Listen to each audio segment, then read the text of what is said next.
Sang de Jésus, sang de Jésus,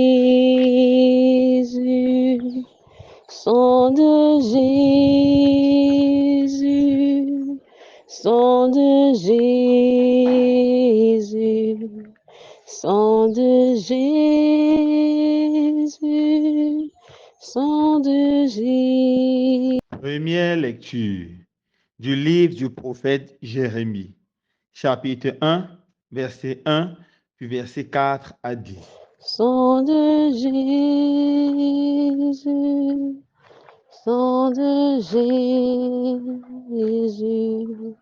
sang de Jésus. Parole de Jérémie, fils de Elkias, l'un des prêtres qui était à Anato, au pays de Benjamin. La parole du Seigneur me fut adressée. Avant même de te façonner dans le sein de ta mère, je te connaissais. Avant que tu viennes au monde, je t'ai consacré. Je fais de toi un prophète pour les nations. Et je dis, ah Seigneur mon Dieu, vois donc, je ne sais pas parler. Je suis un enfant. Le Seigneur reprit, ne dis pas, je suis un enfant. Tu iras vers tous ceux à qui je t'enverrai. Tout ce que je t'ordonnerai, tu le diras.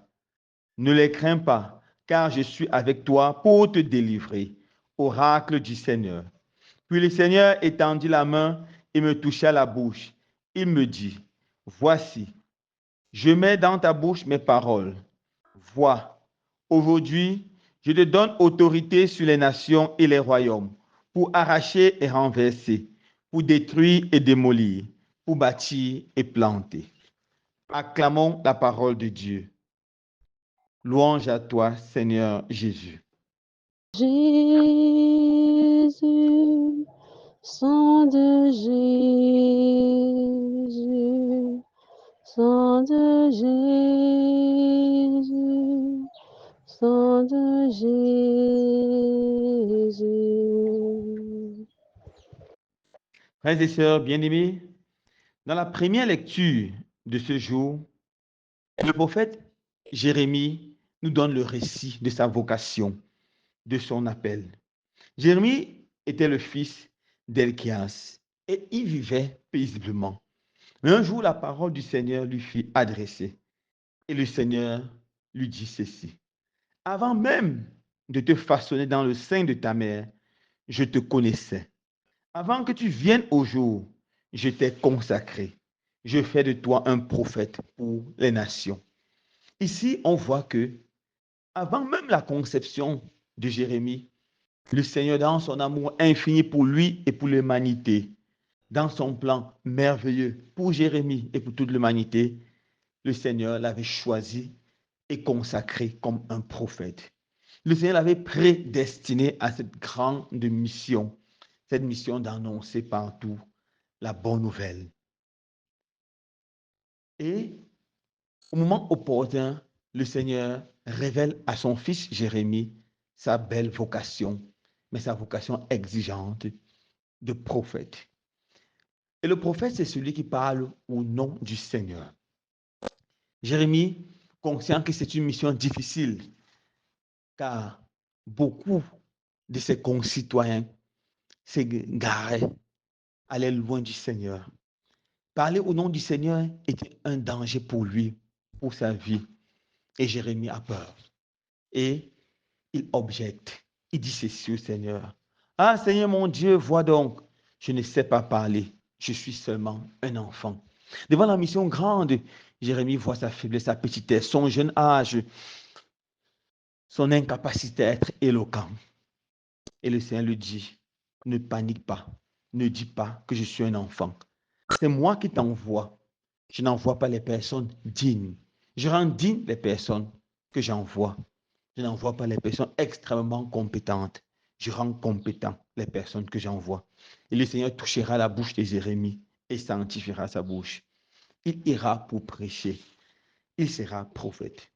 Et la mission du prophète, dans le cas de Jérémie, se définit en ces termes. Vois, aujourd'hui, je te donne autorité sur les nations pour arracher et renverser, pour détruire et démolir, et finalement pour bâtir et replanter. Premièrement, le prophète doit, avec la parole de Dieu qu'il proclame, arracher et renverser.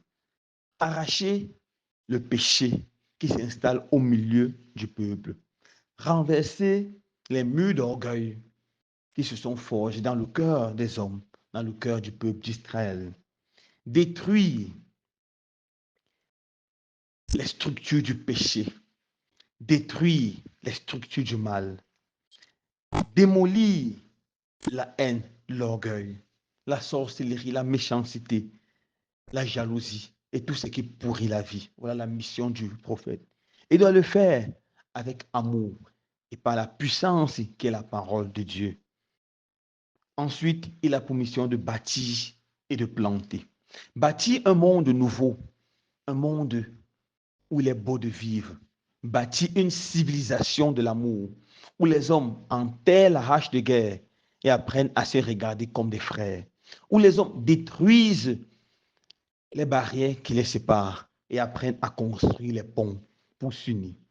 Planter la racine de l'amour, planter la racine du bien, planter la racine du pardon et de l'hospitalité, planter la racine d'un monde nouveau. Voilà la mission du prophète aujourd'hui. Frères et sœurs bien-aimés, de cette vocation de Jérémie, nous pouvons tirer 3 petites leçons pour notre vie de chaque jour.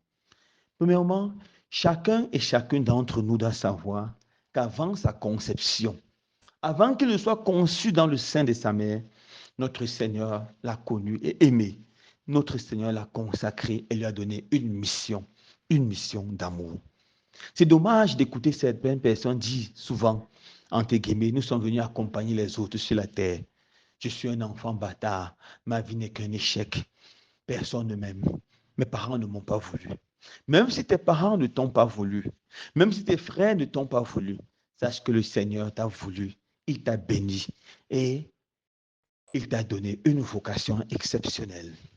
Tu dois prier et demander au Seigneur de te révéler la grandeur et la beauté de ta vocation. Personne, aucun être humain n'est un accident sur cette terre. Peut-être un accident pour les êtres humains, mais pas pour le bon Dieu. Tous les êtres humains sont voulus par Dieu et pour une mission grande. C'est dommage de voir certaines personnes qui sombrent dans le mal. Elles ont abandonné la mission que le Seigneur leur a confiée et elles se sont prostituées. Que chacun d'entre nous redécouvre cette grande et belle vocation et qu'il la suive. Deuxièmement, le prétexte. Quand le Seigneur appelle chacun d'entre nous pour une mission, nous ne devons pas penser ou chercher des prétextes pour fuir la mission. Je suis jeune, je suis faible, je ne suis pas instruit, je ne sais pas parler, j'ai peur, etc., etc. Personne ne doit chercher une excuse pour se dérober de la mission du Seigneur. Et tous les baptisés sont prêtres, prophètes et rois. Chacun d'entre nous doit parler au nom du Seigneur. Que personne ne trouve un prétexte pour se déroger à cette mission. Nous devons crier au monde entier que Jésus est Seigneur, qu'il est Sauveur, qu'il est Dieu. Dernière mission. En tant que prophète, nous devons travailler pour détruire la civilisation du mal et construire la civilisation du bien. Détruire la civilisation du mal, c'est lutter contre la corruption qui fait rage dans notre pays et dans beaucoup d'autres pays africains. C'est lutter contre ce système d'escroquerie qui fait rage. Lutter contre ces sectes exotériques qui pourrissent notre jeunesse et qui enseignent la facilité. Construire une civilisation de l'amour, du travail, de l'effort. Une civilisation où on craint Dieu. Une civilisation où Dieu a la première place, car lorsque Dieu a la première place, l'homme est épanoui. Lorsqu'on essaie d'extraire Dieu de la vie de l'être humain, sa vie devient un malheur.